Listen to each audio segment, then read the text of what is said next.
আসসালামু আলাইকুম। আজ আপনাদের তৈরি করে দেখাবো একটি মাত্র ডিম দিয়ে তালের নরম তুলতুলে স্পঞ্জি কেক। আর এই কেক খেতে অসম্ভব মজার হয়। ছোট বড় সবাই খেয়ে খুব পছন্দ করবে। এই তালের সিজনে এভাবে কেক তৈরি করে খেতে পারবেন। তো এর জন্য একটি বাটিতে আমি নর্মাল তাপমাত্রায় থাকা একটি ডিম নিয়ে নিলাম, হাফ কাপ পরিমাণ চিনি নিয়ে নিলাম। এখন ডিম চিনি ভালো করে নেড়ে একটু মিশিয়ে নিতে হবে, যাতে ভালো করে ডিম চিনি মিশে যায়। তো মিশে যাওয়ার পর এখানে আমি 1/4 কাপ পরিমাণ তেল দিয়ে দিলাম। তেল দিয়ে এখন ভালো করে মিশিয়ে নিতে হবে, তেল যাতে ভালো করে মিশে যায়। তো তারপর এখানে আমি হাফ কাপ তালের রস দিলাম।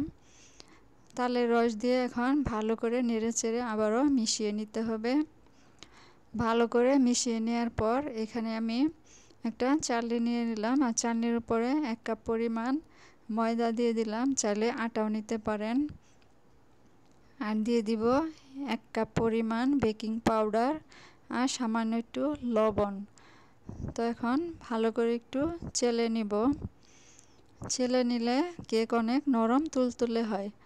তো আমি গুঁড়া দুধ দিতে ভুলে গিয়েছিলাম, এখন 2 টেবিল চামচ পরিমাণ গুঁড়া দুধ দিলাম। এতে করে কেক খেতে অনেকটা টেস্টি হবে। অবশ্যই গুঁড়া দুধটা দিয়ে কেক তৈরি করবেন। তো ভালো করে আমি চেলে নিচ্ছি, দেখতে পাচ্ছেন। তো চেলে নেওয়ার পর এই দানা অংশগুলো এখন ফেলে দিব। তো এখন হ্যান্ড উইস্ক দিয়ে ভালো করে মিশিয়ে নিচ্ছি। ভালো করে স্মুথ করে মিশিয়ে নিতে হবে, যতক্ষণ না ভালোভাবে স্মুথ হয়ে আসে ব্যাটার।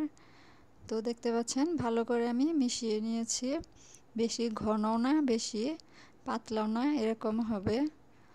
তো এখন আমি কেক মোল্ডে ঢেলে নিব। আর ঢেলে নেওয়ার আগে একটু তেল দিয়ে তারপর ব্রাশ করে নিব। এতে করে কেক সহজেই উঠে আসবে, তলায় আর লেগে যাবে না। তো ব্রাশ দিয়ে ভালো করে মুছে নেওয়ার পর এখানে আমি অল্প একটু ময়দা দিলাম, আর বাড়তি ময়দাটুকু আমি ঝেড়ে ফেলে দিব। এতে করে কেক সহজেই উঠে আসবে, তলায় আর লেগে যাবে না। তো এখন কেকের ব্যাটার আমি ঢেলে নিচ্ছি। তো সম্পূর্ণ ব্যাটার আমি ঢেলে নিব। আর আগে থেকে আমি চুলায় একটি পাতিলে বালু গরম করতে বসিয়ে রেখেছিলাম। ওভেন যেরকম প্রিহিট করতে হয় ওইরকম বালু আমি আগে থেকে বসিয়ে গরম করে রেখেছি একটা স্ট্যান্ড দিয়ে ঢেকে। তো ঢাকনাটা খুলে এখন কেকের মোল্ডে আমি বসিয়ে দিলাম। এখন ঢেকে দিব। আর ঢাকনায় যদি ছিদ্র থাকে ঢেকে দিতে হবে। আর চুলার আঁচটা মিডিয়াম লোতে রেখে এখন অপেক্ষা করব 25 মিনিট।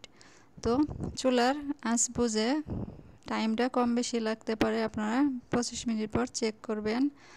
তো আমি এখন চেক করে নিচ্ছি, দেখতে পাচ্ছেন একদম ক্লিন বের হয়েছে, তার মানে কেকটা হয়েছে। এখন চুলা থেকে নামিয়ে ঠান্ডা হলে আপনাদের কেকটা দেখাবো। দেখতে পাচ্ছেন ঠান্ডা হয়ে যাওয়ার পর অনেকটাই আলগা হয়ে এসেছে, সহজেই খুলে আসছে।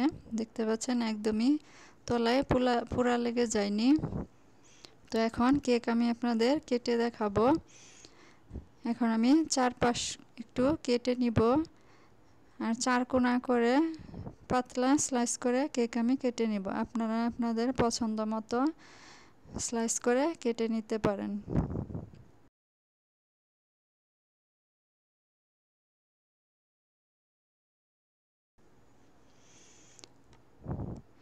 তো দেখতে পাচ্ছেন কেক কতটা স্পঞ্জি হয়েছে, আর খেতেও খুবই সুস্বাদু হয়। তালের রস দিয়েছি কিন্তু এরকম কালার হয়নি। অনেকেই দেখবেন যারা বেশি তালের কালার আনে হয়তো কালার দেয়, আমি কালার দিইনি, এই জন্য একটু সাদাটে ভাব এসেছে। তো এরকম পিস করে আমি কেটে নিয়েছি।